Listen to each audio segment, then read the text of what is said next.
2021년 4월 23일 금요일, 오늘 우리에게 주신 하나님의 말씀은 출애굽기 8장 25절에서 32절까지의 말씀입니다.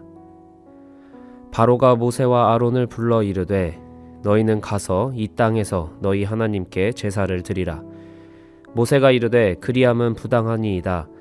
우리가 우리 하나님 여호와께 제사를 드리는 것은 애굽 사람이 싫어하는 바인즉 우리가 만일 애굽 사람의 목전에서 제사를 드리면 그들이 그것을 미워하여 우리를 돌로 치지 아니하리이까. 우리가 사흘 길쯤 광야로 들어가서 우리 하나님 여호와께 제사를 드리되 우리에게 명령하시는 대로 하려 하나이다. 바로가 이르되 내가 너희를 보내리니 너희가 너희의 하나님 여호와께 광야에서 제사를 드릴 것이나 너무 멀리 가지는 말라. 그런즉 너희는 나를 위하여 간구하라. 모세가 이르되 내가 왕을 떠나가서 여호와께 간구하리니 내일이면 파리떼가 바로와 바로의 신하와 바로의 백성을 떠나려니와 바로는 이 백성을 보내어 여호와께 제사를 드리는 일에 다시 거짓을 행하지 마소서 하고, 모세가 바로를 떠나 나와서 여호와께 간구하니 여호와께서 모세의 말대로 하시니 그 파리떼가 바로와 그의 신하와 그의 백성에게서 떠나니 하나도 남지 아니하였더라. 그러나 바로가 이때에도 그의 마음을 완강하게 하여 그 백성을 보내지 아니하였더라. 바로 앞에 선 모세의 믿음이라는 제목으로 하나님의 말씀을 선포하겠습니다. 세상 앞에 선 예배자로서 바로 앞에서 담대하게 믿음을 선포하는 모세의 행동을 통해 우리의 삶을 점검하는 시간이 되길 축복합니다. 첫 번째 모세의 행동은 예배를 분명히 알고 고백했다라는 것입니다. 땅의 티끌이 이가 된 세 번째 재앙과 파리떼가 날아든 네 번째 재앙 이후에 바로는 다시 한번 모세와 아론을 불러들입니다. 재앙이 심해지자 바로의 마음에도 변화가 생깁니다. 그리고 새로운 제안을 합니다. 이 땅에서 너희 하나님께 제사를 드리라는 것이죠.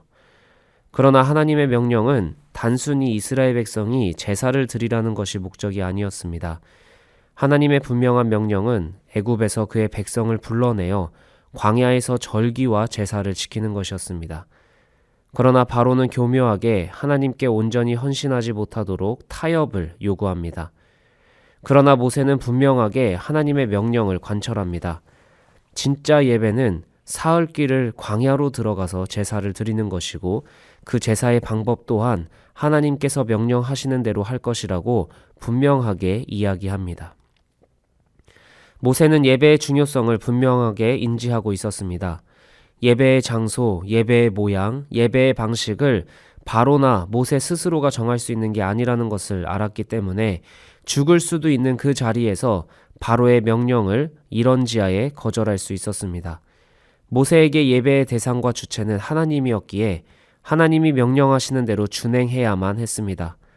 편한 것은 당연히 지금 수많은 백성이 머물고 있는 이 땅에서 예배하는 것입니다. 그러나 모세는 편한 예배, 바로가 제안한 예배를 드리는 게 목적이 아니라 사흘길을 걸어서 그곳이 광야라 할지라도 하나님이 나오라고 하신 곳을 나가는 게, 그리고 하나님이 예배하라고 하신 곳에서 예배하는 것이 가장 중요한 가치였습니다. 모세는 홀로 하나님과 친밀하게 교류하는 것이 목적이 아니라 하나님의 백성들과 함께 예배하는 것이 중요한 가치였습니다. 영어로 예배를 서비스라고 합니다. 누군가의 봉사와 헌신이 필요합니다. 예배는 항상 헌신과 희생이 필요한 자리입니다. 예배는 나 홀로 은혜 받기 위해 내 가치와 내 기준을 최고로 인정해주는 자리가 예배가 아니라 때로는 귀찮고 힘들지라도 함께 하는 곳에서 내가 기대하지 못한 은혜를 받는 신비의 자리입니다. 그러나 간혹 예배를 교회가 나에게 얼마나 좋은 서비스를 제공하느냐로 오해할 때가 있습니다. 그래서 소비주의적인 생각으로 내 마음에 가장 좋은 환경과 내용을 제공하는 교회를 찾아 거기서 내 종교성을 소비하려고 합니다. 그러나 교회는 서비스를 제공하는 주체가 아니라 함께 하나님께 최고의 서비스를 드리는 공동체 그 자체입니다. 애굽의 풍성함과 화려함이 없는 광야라 할지라도 주님이 부르신 곳이 어디인가를 묻는 것에서 진짜 예배가 시작됩니다. 모세의 두 번째 행동은 변하지 않는 대상을 여호와께 간구하는 것입니다. 분명하게 자신이 드려야 할 예배가 무엇인지 선포한 모세에게 바로는 반복적으로 약속을 합니다. 파리떼만 없애주면 너희 백성이 제사를 드릴 수 있게 해주겠다라는 것입니다. 모세는 그런 바로에게 다시 분명하게 이야기합니다. 여호와께 간구하면 파리떼가 반드시 없어질 것입니다. 그러나 거짓을 행하지 말 것을 당부합니다. 이미 모세는 바로가 약속을 지키지 않은 것을 경험했습니다. 그러나 바로는 이윽고 파리떼가 사라지자마자 마음이 완악해집니다. 모세는 바로의 마음이 완악해질 것을 이미 알고 있었을 것이지만 크게 개의치 않고 파리떼를 없애달라고 여호와께 간구합니다. 바로가 약속을 지키지 않으면 어떡하지라는 걱정도 크게 하지 않는 듯 보입니다. 왜냐하면 모세가 간구하는 존재가 하나님이기 때문입니다. 바로에게 임한 하나님의 심판을 걷어달라고 간구할 수 있었던 이유는 모세가 바로를 믿었기 때문이 아니라 여호와 하나님을 믿었기 때문입니다. 우리도 살다 보면 내 맘대로 되지 않는 대상들이 있습니다. 정말 성경의 표현대로 내가 아무리 약속을 하고 대우를 해주고 용서를 해주고 물러서 주어도 완악하다고밖에 할 수 없는 사람을 만나게 됩니다. 그 대상은 상사일 수도 있고 부모일 수도 있고 심지어 자녀도 내 마음대로 되지 않습니다. 사람과 약속하기가 두렵고 그 대상에게 내가 정의로운 행동을 하기가 망설여집니다. 그 사람의 상황을 낫게 하는 내 행동이 정말 가치 있는 것 같지 않고 정의롭고 옳은 행동이지만 하지 못하게 됩니다. 왜냐하면 그 사람을 믿을 수 없기 때문입니다. 하지만 우리가 기꺼이 내 마음대로 되지 않는 대상을 용서하고 또 용서할 수 있는 이유, 그 대상을 위해 내가 또 희생하는 것 같고 속는 것 같아도 바른 행동을 해야 하는 이유는 그 사람을 믿어서가 아니라 모든 것을 반드시 올바르게 이끌어 가실 여호와 하나님을 믿기 때문입니다. 모세는 하나님을 대언하는 자리에서 점점 더 하나님을 알아가게 되었습니다. 그리고 하나님을 알아갈수록 점점 더 하나님을 믿을 수 있었습니다. 오늘 하나님의 말씀을 듣고 기도하며 묵상하는 자리에 나아오신 모든 성도님들의 삶이 하나님을 알아가면서 하나님을 더욱 믿게 되는 가장 큰 축복이 충만하시길 주님의 이름으로 축복합니다. 함께 기도하겠습니다. 주님, 나를 세상 앞에 예배자로 세워주셔서 감사합니다. 세상이 타협을 요구하는 자리에서 예배의 주인이 누구시며 내가 누구를 예배하는지 기억하게 하옵소서. 예배의 기준이 개인의 은혜와 개인의 만족에서 끝나지 않게 하시고 예배의 자리가 광야 같을지라도 그 자리에서 주님을 온전히 예배하게 하옵소서. 그 예배의 자리에 나아가는 가운데 완악한 자들을 만나게 됩니다. 내 마음대로 변화되지 않는 대상들이 떠오릅니다. 그러나 내가 예배자로서 그들과 같은 방법으로 살아가는 것이 아니라 기꺼이 그들을 용서하고 축복하게 하옵소서. 내가 그 사람들을 믿어서가 아니라 주님을 믿기 때문입니다.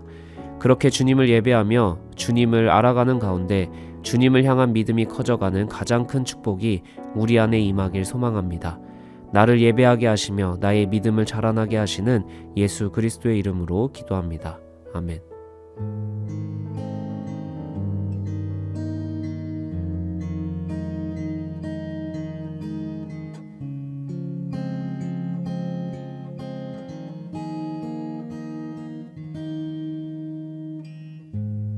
의지했던 모든 것 변해가고 억울한 마음은 커져가네. 부끄럼 없이 살고 싶은 마음 주님 아시네.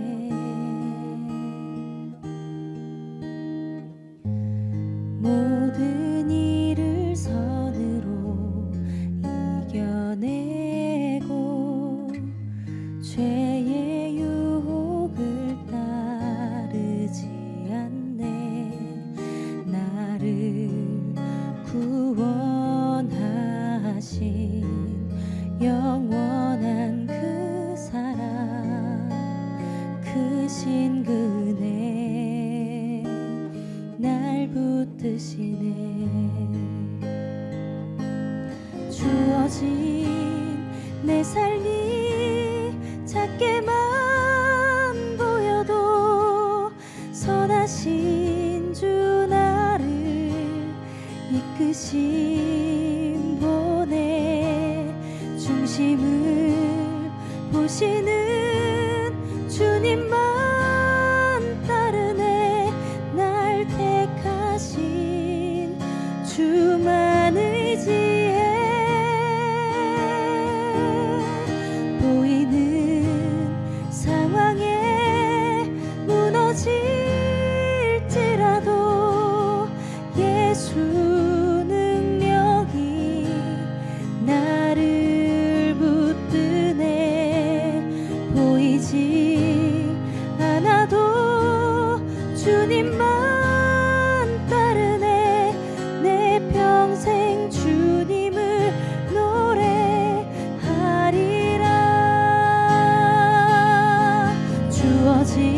크신 주 나를 이끄신 분의 중심을 보시는 주님만 따르네.